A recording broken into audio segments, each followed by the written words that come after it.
হাক্কা noodles হলো popular একটা Indo Chinese dish, যেটা ছোট থেকে বড় প্রায় সবাই পছন্দ করে থাকে। এটা যেমন টেস্টি সেরকম হেলদিও আর চটজলদি বানানো যায়। তাহলে চলো এই ভিডিওটাই তোমাদের সাথে এই ইজি রেসিপিটা শেয়ার করি, আর তোমরা স্কিপ না করে লাস্ট পর্যন্ত ভিডিওটা দেখতে থাকো। Hey guys, welcome back to a new video. আশা করি সবাই খুব ভালো আছো। তো ভেজ হাক্কা নুডলস বানানোর জন্য ফার্স্টেই কড়াইয়ের মধ্যে জল গরম করে তাতে একটু পরিমাণ সল্ট আর হোয়াইট অয়েল অ্যাড করে আমি এখানে 3 packet veg Hakka noodles add করেছি।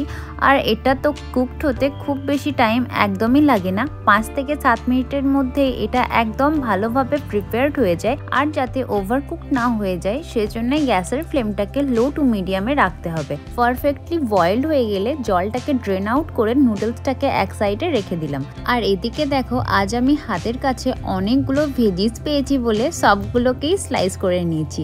এখানে রয়েছে red bell pepper, yellow bell pepper, carrot, capsicum, cabbage, onion আর গার্লিকও। হাক্কা নুডলসে তুমি যত বেশি পরিমাণে ভেজিস অ্যাড করবে, এটা খেতে যেমন টেস্টি হবে, দেখতেও কালারফুল হবে। আবারও কড়াইয়ের মধ্যে হোয়াইট অয়েল গরম করে আমি পরিমাণ মতো সল্ট ফার্স্টেই অ্যাড করে নিয়েছি। তোমরা যদি ফার্স্টে সল্ট অ্যাড না করবে, তোমরা ভেজিসগুলো ফ্রাই করার টাইমেও সল্টটা অ্যাড করতে পারো। আর তোমরা যদি চাও সেপারেটলি ভেজিসগুলোকে ফ্রাই করবে, সেটাও করতে পারো, বাট সেক্ষেত্রে অয়েলটা একটু বেশি ইউজ হয়, তার সাথে সাথে টাইমটাও অনেকটা লেগে যায়।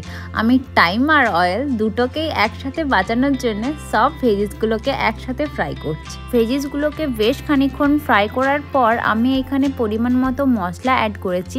আর এই মশলাটার মধ্যে জিরে গুঁড়ো, লঙ্কা গুঁড়ো, ধনে গুঁড়ো সব কিছু ইকুয়ালি আছে। মশলাটা দিয়ে ভেজিসগুলোকে ভালোভাবে ফ্রাই করার পর আমি এখানে একটু পরিমাণে ম্যাগি মশলা অ্যাড করেছি।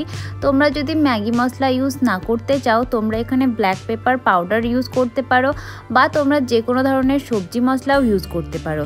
যখন ভেজিসগুলো খুব ভালোভাবে সেদ্ধ হয়ে যাবে, তখন আমি এর মধ্যে অ্যাড করেছি একটু পরিমাণে সয়া সস আর ভিনিগার। তোমরা এখানে চাইলে টমেটো ক্যাচাপও ইউজ করতে পারো, বাট আমি ওটার ইউজ করিনি।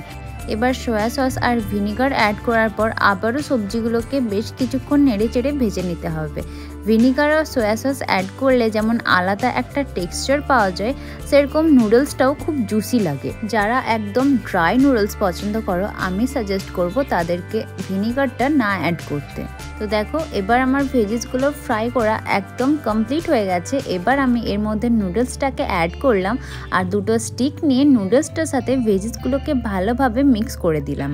এভাবে বেশ কিছুক্ষণ ধরে মিক্স করতে থাকলেই নুডলসটার সাথে ভেজিসটা খুব ভালোভাবে মিক্স হয়ে যাবে। আর পুরোপুরি মিক্স হয়ে গেলে আজকের আমাদের ভেজ হাক্কা নুডলস একদম রেডি টু সার্ভ। বাট আমি একদম লাস্টে উপরে বেশ কিছু কোরিয়ান্ডার লিফও দিয়েছিলাম, যাতে দেখতে আরও বেশি টেম্পটিং লাগে। তো কেমন লাগলো আজকের এই ইজি রেসিপি অবশ্যই কমেন্টসে বলবে। আর নতুন কিছু ডিশের ডিমান্ড থাকলে সেটাও জানিও। দেখা হচ্ছে খুব তাড়াতাড়ি অন্য কোনো ভিডিও নিয়ে। ততক্ষণ পর্যন্ত টাটা।